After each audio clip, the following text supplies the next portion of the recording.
Miami lost 20-6 to NC State yesterday. Just horrific execution.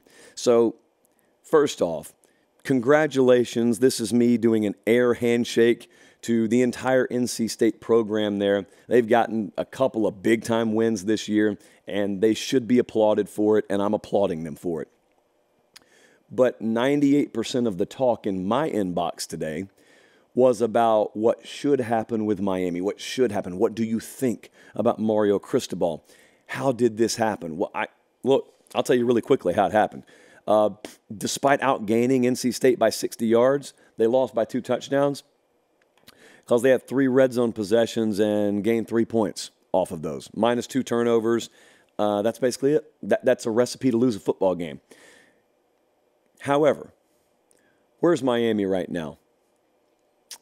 I always do the thing in August where we do the best, worst, most likely scenarios, and we define, or we try to define, what would be success. So for Miami, a team that went 5-7 last year, back in August, I went on a number of different boards. I went on the show, and I asked, what would success be? And people said 7-5 to 8-4 would be success. And I'm looking around right now, and I know by name several of you who told me 7-5, 8-4 will be success are calling for changes, fundamentally changes to the program that is 6-3 right now. And I'm just wondering, what's it going to look like when the dust settles? They've got 3 games left. They're all tough. They got Florida State this week. They got Louisville. They got Boston College. So my guess, let's just say they finish 7-5. Let's err on the side that assumes they'll lose 2 of these games. Let's say they go 7-5. How was the season? They beat A&M. They beat Clemson. And due to implosions against Georgia Tech and to a certain degree, games like yesterday in North Carolina, although I can't prove they would have won those even without the turnovers, 7-5. What's the program? I'm asking you. Since you asked me, I'm asking you because I'll tell you what I think. I think it's improvement. That's what I think. I just know that's not popular to say when the volume of a loss is still reverberating through the fan base the next day. But it's pretty simple to me. They've got 3 losses, and they were minus 9 turnovers with 68 penalty yards on average in those losses. That's why they're a 3-loss team right now. That's the long and short of it. Now, the hard question is, what do you think the program is? To me, it's a question worth asking because that's how you define expectation. Everyone that doesn't properly study the history of these programs leaves themselves vulnerable to misdefining or ill-defining expectations, and that sets you up for failure and disappointment.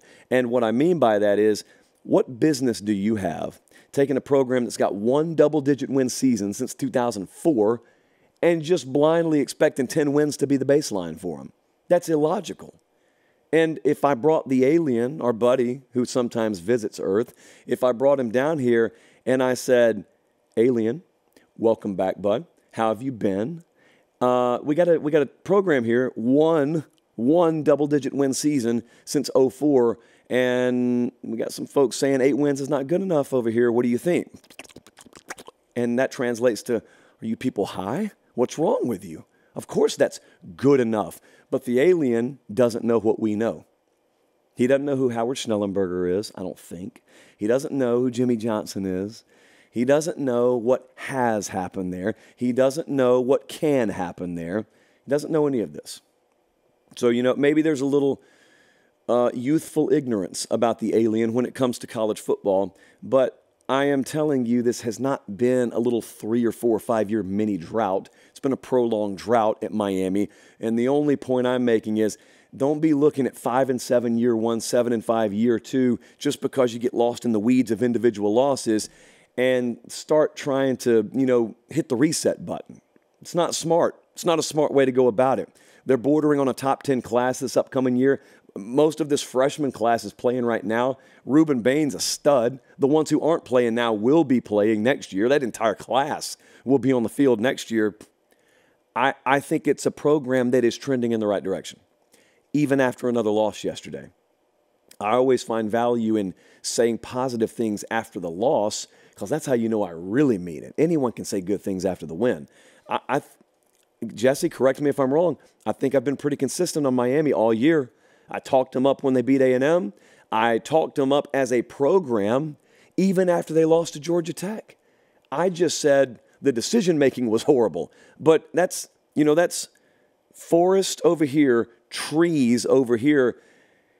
You start asking me about programs, and that's when the Meemaw adage comes back in, move at the speed of honey, not the speed of water. And if you don't know, go back in the archives and you can check out Meemaw's teachings on how to differentiate programs from teams. So anyway, Miami lost yesterday. Sucks for you guys. Congratulations to NC State. Miami will be okay.